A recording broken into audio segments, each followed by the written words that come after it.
welcome back to From Text to Testimony. I am Andy. I'm one of your hosts, and it is so cool to be on episode 5 of this amazing new show that has been sponsored by Glue, partnering with Digital Church Network. And we're bringing you really a topic that John and I, in episode 4, really broached the subject of, and that is this idea of mental health.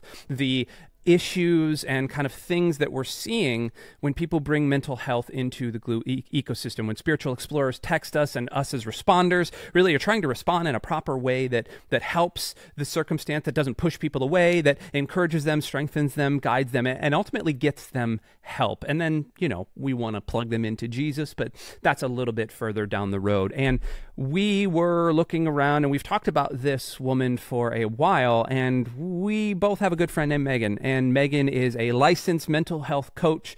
She is the care pastor and kind of connections pastor and next steps pastor. She kind of fulfills all of these roles for an amazing online ministry called Church Anywhere.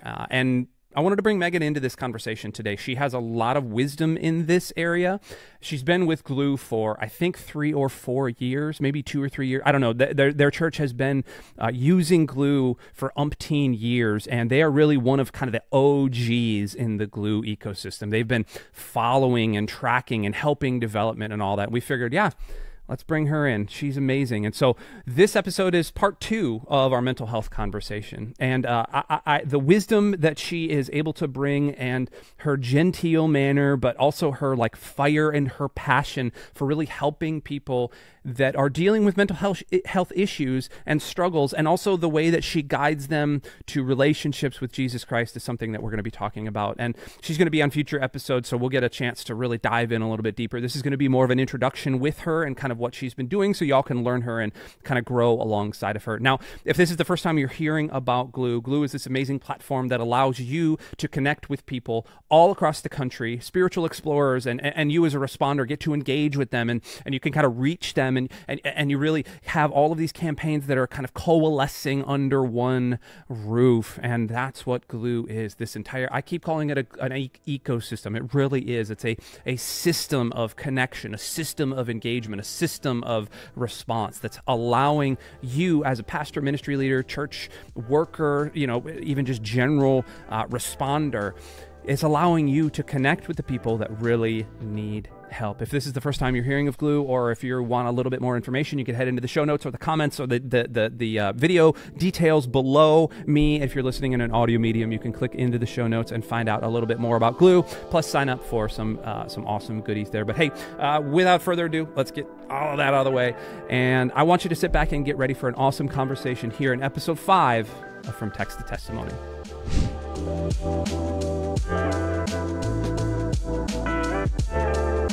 Well, we are back for episode 5 of From Text to Testimony, and as you heard from my intro just a little bit ago, we've got actually a fairly special new guest on, and that's the awesome and talented Megan Carter. Megan, thank you so much for joining us here on From Text to Testimony.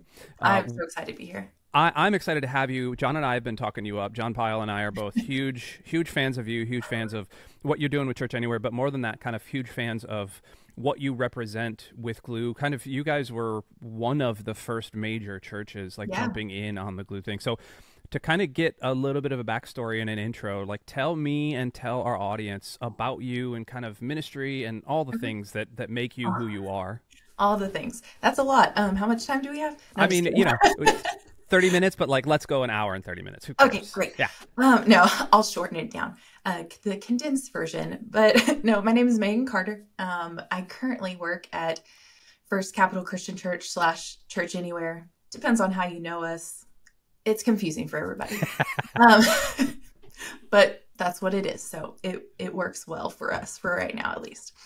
So I work here. I am a Next Steps pastor. That doesn't really tell you much, but basically I'm helping everybody find whatever their next step may be. So if that's walking into finding Jesus and getting baptized, I'll help with that, getting people connected after their baptism and kind of what's next with that. We have what we call next step guides that people walk along with. Those have just been baptized, which is really cool. And then the goal is to get them into whatever their, Jesus cause is. And so that's another piece of like helping people use their gifts and passions that God's placed in them to go out and be on mission. So that's a big piece of what I do right now. I have been raised in church for my entire life. It's kind of every time the door was open, I was there. Went through a lot of that and went to Bible college even to get my degree in worship leadership. That's what I thought I was going to be doing. God had other plans, but everything kind of led up to where I'm at today, which is really cool. He used my gifts and organization and all those pieces that fit so much better, but I still get to do the worship piece, like being here at the church. So I love being able to do that. And who I get to work with here is always just a pleasure. And it's a great team.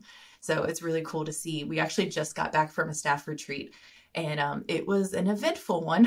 We didn't know what we were going to do. So that was fun. And then we came back, and I feel like we're in a really good place, which is awesome. So what do you mean you didn't know what you were going to do? Like water slides, like snowballs, like pickleball? Yeah. No, I have retired from pickleball. Really? Because the last time I talked to you, like you guys were getting after it during lunchtime. Yeah, I was playing every week or every day. We would play at lunch, and it was about April, right before Easter, and I popped my calf. We're not going to go into the whole details, but let's just say I was really close to actually rupturing the whole thing. Dude. I'm super competitive. It's a problem. So I like to win. So I kind of give it my all. So I'm still recovering from that a little bit. So I just retired. Just stay away. Wow. But no, it's fun. So the retreat, we didn't know because Tyler, our lead pastor, said, "You're not going to know anything about the retreat. Just pack and come." And we went to an Airbnb that was like on this, like by this lake. It was really pretty. And he had all kinds of events for us, which they all made sense. And they all went together, and it built us together as a team. But not knowing was a little uneasy for sure. I can imagine. How long was the retreat? 2-3 days, something like that? About 2 days. Okay. Yeah. Okay. That's awesome. How long have you been with, I'm going to call it Church Anywhere just because, we're in the digital area. How long have you been with Church Anywhere? So I've been on staff for 5 years, okay. Actually this month on the 18th. So I started as a youth worship leader, and then I have moved in so many. I think I was youth worship leader. I did the youth social media for a while. Then I jumped into children's ministry for like 2 seconds because COVID hit. And then I joined the digital team. And then was an engagement pastor, and now I'm Next Steps pastor, and it's digital, in person, all the things together. So yeah, just in the last 5 years. So you're a veritable church Swiss Army knife. What's been your favorite position so far? Has it been Next Steps pastor? I think so. I love what I'm doing, and it's really cool because I always look at like 3 avenues of what I get to do is Next Steps, which is, guiding people through that. The causes piece, helping people find their gifts and passions that God's placed in them and go out, and whatever that looks like. It doesn't just have to look like a group of people going out and reaching or inviting people into the church. You can go out. If you love baking, then you can go out and bake for your neighbors and finding that common interest. So there's a lot of different ways that can happen. It's kind of rethinking how we think of being on mission. And I love that piece. And then the third piece is my passion, my cause is the mental health area. And I went through different programs. I'm looking at doing some more next year because any information, any learning I can do just to help people better. Because I have my own things that I've dealt with in mental health area, and I've worked through those. I've went to a counselor, like all the pieces. But if I can just gather more information to be able to be a good resource for people, that's my goal. And so being able to meet with people either in person or online or through like a Zoom or something like that has been really cool. And it's like I told somebody, I think yesterday, I was like, it's like one of the most exhausting things, but so rewarding. And I was like, I don't know how to explain that because like I think I'm like kind of physically exhausted because like you just if you're sitting there and listening to people, it takes a lot out of you. Yeah. You can't absorb that. So you do have to learn how to not absorb everything, but it's so rewarding when you have somebody talking about and they finally get it or it clicks. And that's not everybody, it doesn't always happen, but when you do have that, it's so good because I'm like, I've been there, I've been on the other side, and now that somebody else gets it, like that's what I want to do. Yeah, that's it's interesting, and it's good you said the mental health piece because this is another part of our mental health series we've been talking about as found in Glue as pertains to explorers and responders, and really how we can help both sides kind of Right. manage expectations and mitigate any sort of damage that can happen because like let's face it, when we're just using our phones, there's a lot of things that are unsaid, unread. You know, there's a lot of things that we're reading into comments, and you talk about the exhaustion. I was having a conversation with somebody yesterday, and we were talking about churches and how physical churches, so you know, legacy churches, Yeah. they have a tendency to move like cruise ships. We've all heard this analogy. It takes a mile to turn a cruise ship because you can't turn it Right. too fast, or else you throw somebody off. But the digital ministry sphere that we live in is like a speedboat. I mean, you're just constantly turning, Yeah. constantly making changes and all those other things, and trying to coexist. You know, you're floating the boundary. I'm floating the boundary here at Bay Hope, where I'm in digital and you're in digital, but we're also part of a legacy church. And so Yeah. you kind of have to figure out where you can help and where you can plug in. And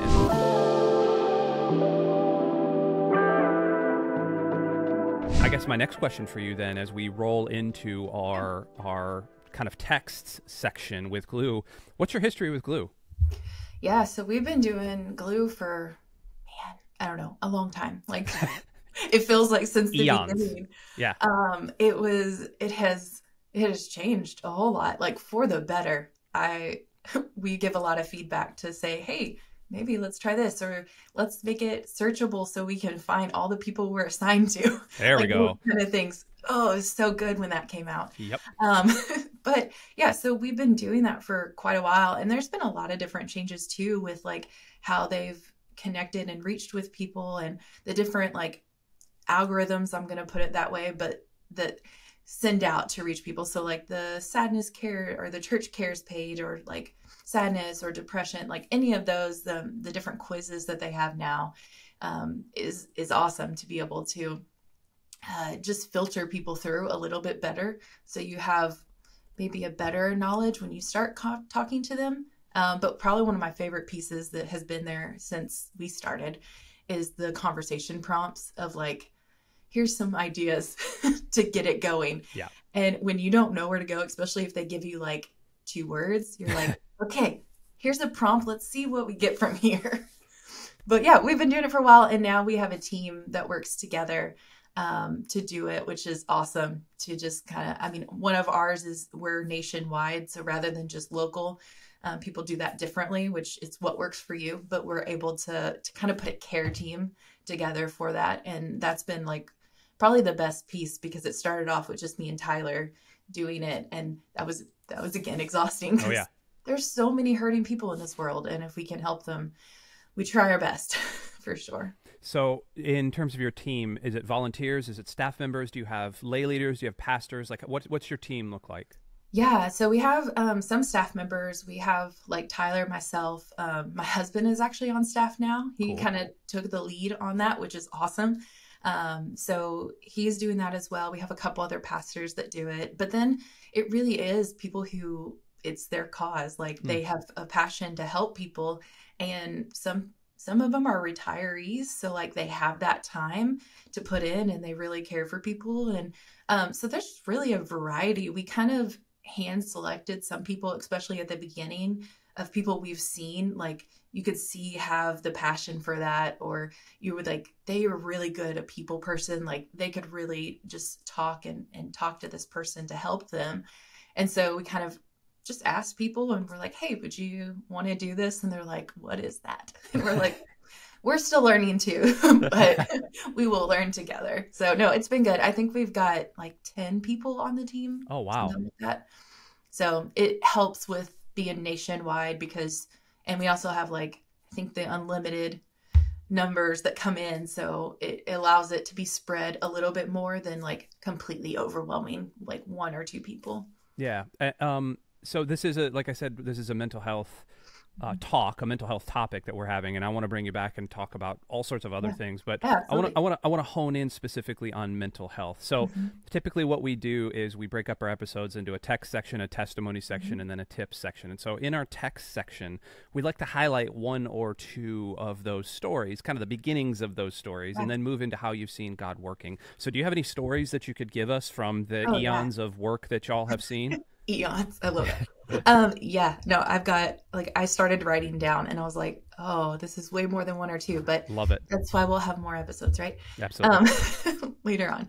But yeah, I think there was someone who wrote in, and basically they just wrote in and said, my daughter, she's been doing things she shouldn't, and it's wearing me down. And I was like, okay, well, I'm not sure what else to say at this moment. So one of those conversation prompts really helped get it going. And we started having really good conversation back and forth. And I think that there's been a lot of people who have been really surprised. They're like, oh, there's actually a person on the other end of this, which is, I'm just like, well, yeah, you wrote in, like, why wouldn't there be? But it's so surprising that people are just like, wow, like you actually care and you want to talk to me. And I'm like, well, yeah, I do. So with this person, like they kept going on and they talked about their, daughter kept running off and then they went into, she deals with being bipolar and depression and anxiety and I think ADHD on top of this, all the things, but didn't want to like take her medication that helps balance things out. And so balance those chemicals out. So that was really hard for this parent to be like, I'm at wit's end. I don't know what else to do. And they came on, this texting and sent in and then had this conversation with me, which was a really great conversation. And it was, again, just that, like, I can't believe people care. Yeah.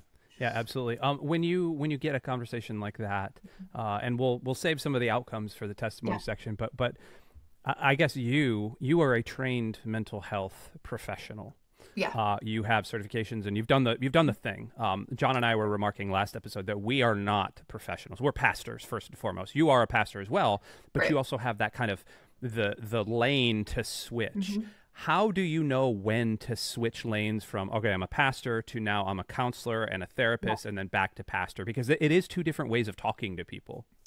It is. I think mine is a unique situation too, because the way that I pastor people is probably more like a counselor. Okay, fair enough. That's good. Hey, good on you. So that's just who I am. Like, I'll go, like, I have somebody I meet with and talk with about, like, in scripture and understanding it. And so, like, I'll talk through that, but it's also very much like, I am who I am. And I just want to have conversations with people. And I love to go deeper. Like, I have social anxiety. I get it. So I understand when people are like, I don't really want to do that. And I was like, yeah, small talk, not the best. I'm like, not the best at. But if we want to go deeper in a conversation, that's where I take it. So it is kind of like, I take it as a pastor, but it's still like that counseling type of conversation and talking. Yeah. Sure. Yeah. Any other stories you want to share? Yeah. So there was another person who they wrote in, and it was one of those kind of like generic write-ins that said, I visited the Church Care Sadness page and I wanted to talk to someone about depression. And I was like, okay, so why don't you share some of your story with me? And I always like to lead with, one, who I am. I don't always lead with like that I work at a church or any of that. Like that comes later if it needs to. And just so that I just don't want to put up a wall immediately for me personally. And so I was like, yeah, like let's, chat, like share your story with me, because people love to talk about themselves. It's just a fact. Oh yeah. But just getting to hear people's story and like really listening to what they're saying. And it's not always just what the words like they're typing, because you can kind of pick and choose and find those things within it. But I just kind of asked them and I was like, share your story with me and feel like whatever you feel comfortable with. Like, don't feel like you have to share every piece of it. Just share what you're comfortable with. And I'm basically a listening ear. Like, I'm here to chat. And I've found that the majority of people that I've talked to, throughout the whole time we've been doing this, is they just need somebody to listen to them. It's people who feel, especially in the mental health area, it's people who feel like they're alone in their situation, that no one else is going through what they're going through. And I get it, because I was there. Like, I felt that way growing up, and I was like, no one else is going through this. Like, good Christians don't deal with anxiety or depression or anything. Like, that's the way that our mind, like, it brings us to this isolation. And that's what a lot of people, I think, are struggling with too, is that they go into this isolation and then they do reach out and they just want somebody to listen to them. They just want somebody to talk with them. And sometimes they really do need extra help and to take that a couple steps further. But sometimes they just need that person to listen. So this person wrote in about that, and we started having a conversation and found out that this person was actually local to us. So that was really cool. And we set up a time, and she actually came into the church and we started meeting. So having those conversations face to face are, for me, so much better. And I'm able to do that a little easier too, because of having the board certification in mental health coaching. So it gives me a little more credible value. I don't know. Just for her to come in and be like, okay, because she was like, I thought you were going to kidnap me or something. And I was like, nope, not going to do that. Like, that's why it's a public place. There's other people here. But yeah, it was probably the best intro to her meeting me, was when she said that. I was like, okay, well, I know I probably felt the same way. Oh, yeah. You said something interesting there, and I want to go back to it. You said that you don't lead. That's a fascinating story, and I want to get the follow-up on that in just a second. But you said you don't lead with, I work at a church. Mm-hmm. Why is that? So a big piece for me is, no matter if it's the working at a church piece or even scripture, I don't necessarily lead with that. It usually goes to that place, but so many people, and myself included, have been beat over the head with the Bible or scriptures out of context, that puts up a wall instantly. And you have to build trust with people before you can really speak into their lives.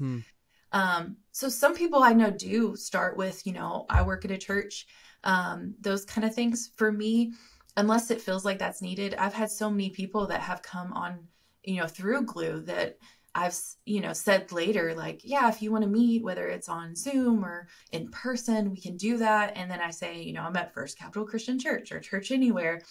And they're like, oh, I just need you to know, like, I'm not religious. And I'm like, I need you to know that it doesn't matter. I don't care if you're a Christian or you have faith, like, we can still chat. We can still talk about this, because more than anything, I want to help you, and I do care about you. And those things will lead, I think, in its own way to a gospel centered conversation, but it doesn't have to start that way.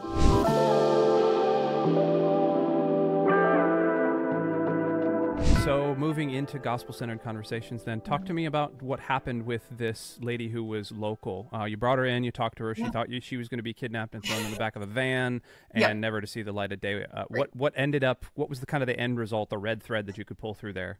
Yeah, it's been incredible. So I've actually been meeting with her for probably about the last 3 months, on and off. Wow.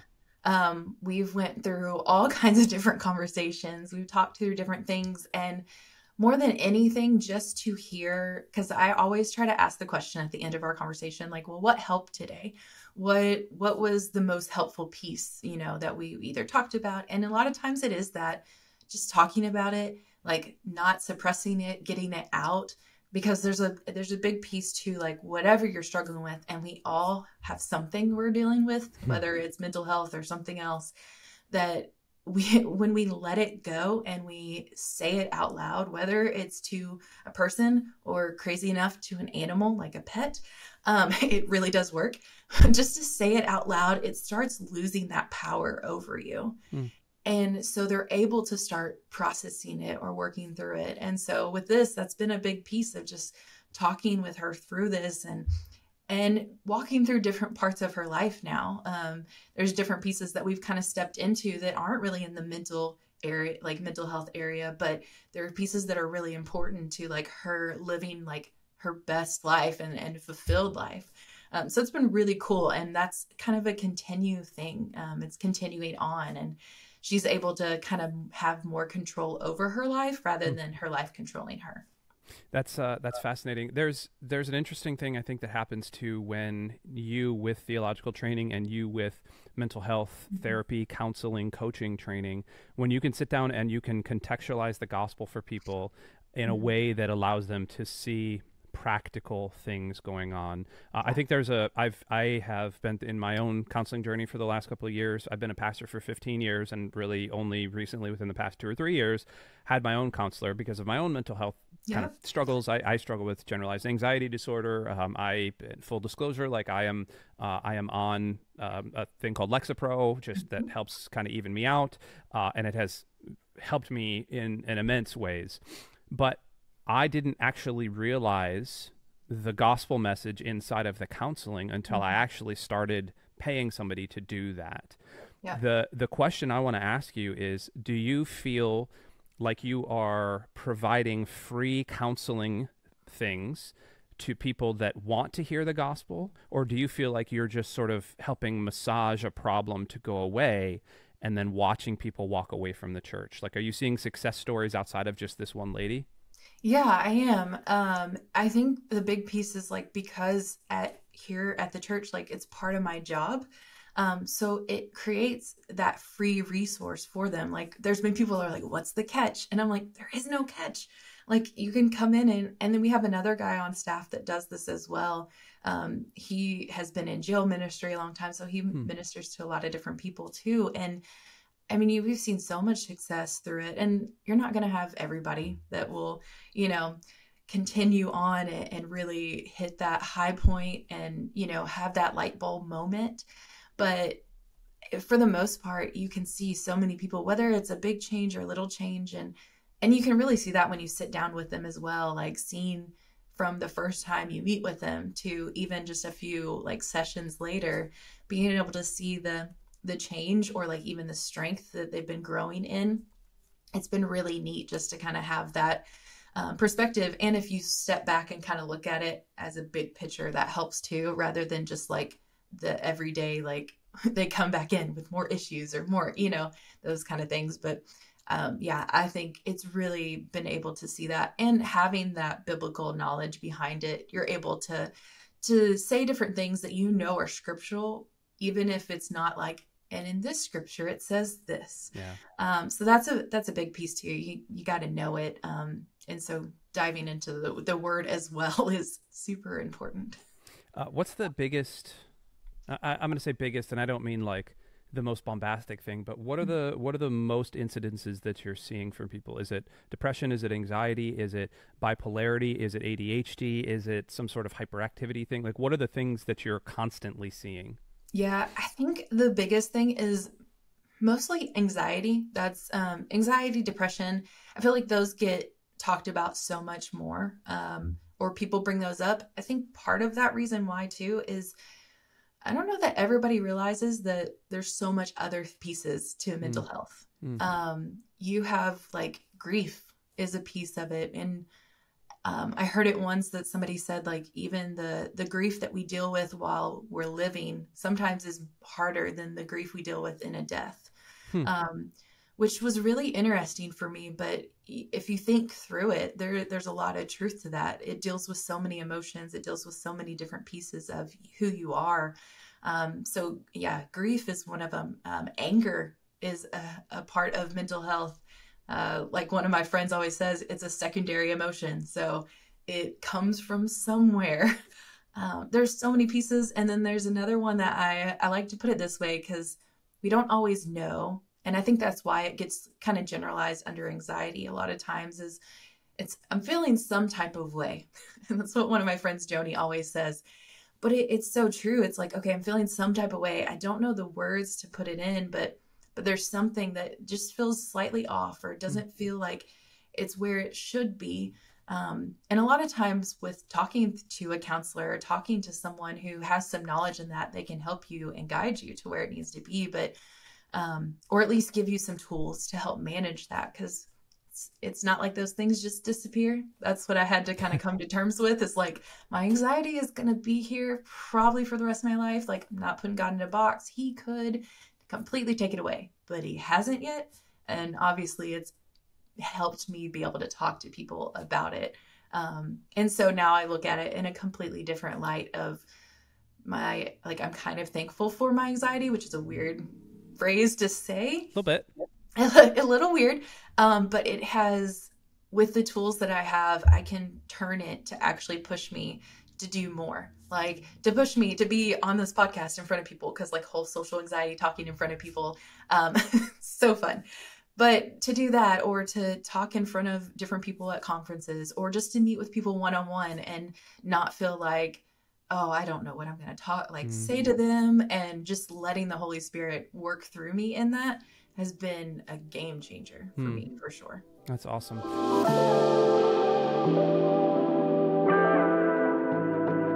Well, I want to take some of those tips, and I want to run into our tip section here. And typically what our tip section is for the responders themselves. But this is also a time for us to really give some practical boots on the ground advice. And you're eminently practical. Everything that I've been hearing you talk about, you're eminently practical in pulling things along. So what are some tips that you could give our responders right now, and how could you help them kind of further their journey with Glue just a little bit?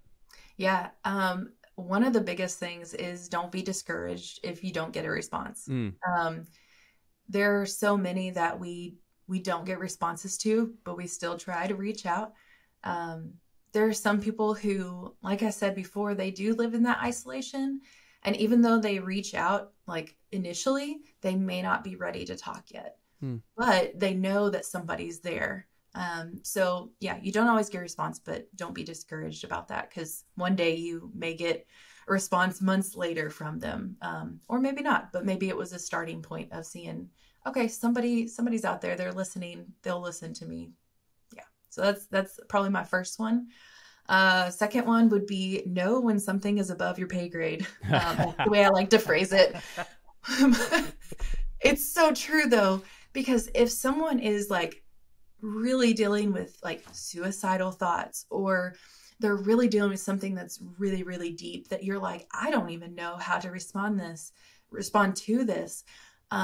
Know and have people you can like send that to, or pass them, refer them on to. We do that a lot with different people. We've sent one of the other counselors on staff people before, we're like, and he does not care. He's like, here's my phone number, just give it to him. So it's like, here's his phone number, call him, leave a message, and get something set up. And he's awesome about doing like either in person or Zoom as well. So he's been able to talk to a lot of people and really help them deeper than like just a texting conversation back and forth could, because that's what they need. So that's really the second one, because if you try to think you know it all and just do it, it could do more damage. Yeah. So leave that out there. That's an interesting one too. I think a lot of pastors and church leaders, I do too. We have kind of a Messiah complex, and we think that we know everything and we want to solve anything. And I think one of the biggest things that this is years ago in my own ministry, got told by the senior pastor of the church I was working for, hey, you don't know everything. And sometimes the most powerful thing you can say to somebody is, I don't know. Let's research that together. Let's figure this out together. It creates a camaraderie. It creates a unity. And especially in the sense of mental health, it creates this sense of shared suffering, I think, that people can automatically bond with. Yeah. Yeah. I think that's great. And like, if you have and build a referral network is so important too, with that. So you have people to actually send them to or connect them with, or even just resources like the crisis lifeline is like 988. Like they can text and they can call. And so if somebody's really struggling, that's a quick and easy, send off.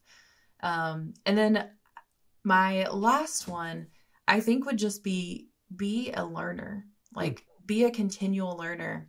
And you don't have to go and get a master's in mental health, like for this kind of stuff, but there's so many resources out there that you can learn and just dive into that will help you to respond better. So rather than being like, even if you've like, even me, I've struggled with anxiety and depression. And if I'm talking to someone else who has had that same experience of anxiety and depression, I still can't say, I understand exactly what you're going through. Yep. Because you don't. Everybody's experience with that is different. It happens different to everybody and comes up in different ways. Like me and my husband both deal with anxiety. Ours are completely different, even though we live in the same house. So it's just, and that means so much more when you're like, I can't imagine what you're going through right now, but I want to be here for you. That does so much more than just being like, I know what you're going through. Because it's like, no, you don't. But continuing learning, because, there's no way we even know probably half of what the brain is and how God designed it. And the more I dive into it and the more I learn about it, I'm like, I have no doubt that there's a creator out there, because there's no way that this and all the pieces can form together to make these neural pathways. And it blows my mind as I dive in deeper. And it just helps me understand more of like who we are meant to be overall, how God created us, because he literally created us like physical and spiritual and mental and emotional and relational. And all those 5 pieces, I think, are all the 5 things that you'll deal with in glue, really, that you're going to come in contact with. And so the more you can learn about those different areas, the more you'll be able to help people and be able to guide those conversations better. I can't think of a better way to end this episode other than to say I cannot see the forest for the trees when it comes to talking to people in terms of mental health. You have such a better grasp on that than I think you and most other people ever will. Is that a God-given passion that has been instilled? Is that something that you've kind of had to find your way? Is that something that has been forced on you? Like where have you found all of that drive and that energy? Yeah, I think it's been my God-given gift. It is a big piece, but it's also that I've dealt with those things, and growing up in the church where they never talked about mental health, it's a huge passion of mine to get that out there, to get it out there to other Christians or to other churches that like take it as a serious thing, because it's a part of like, it's kind of like mental health's always been there, but we should definitely talk about it. Yeah. So that's been, a driving force, because it's going to counseling and working through different parts of my life and past and those kind of things has grew me into so much of a better Christ follower, just a better pastor, like all the different pieces of my life, a better mom, a better wife. And I've been able to just see myself like finally be who I was meant to be. I still have growing to do. I still have things to work on. I'm not perfect, even though I really want to think I am. Sure. The whole perfectionist side, but there's so much. And so I love like the turning point for me was when I could look in the mirror and say, I am proud of the person I'm becoming. And once I could say that, I wanted everyone to have that same feeling. I wanted everybody to understand like how God created us. And then, all these different pieces, they fit together perfectly, even though we may not think it's perfect. And so that just drives me to really just want to help people in any way I can and do as much as I can. I love it. Well, Megan, I have really appreciated your time on this episode. I can't wait to kind of take this journey a little bit more as we come up with other things, as we talk about some of these prompts and responses and some of the other stories. But thank you so much for being here, Megan. Yeah, absolutely. Thanks for having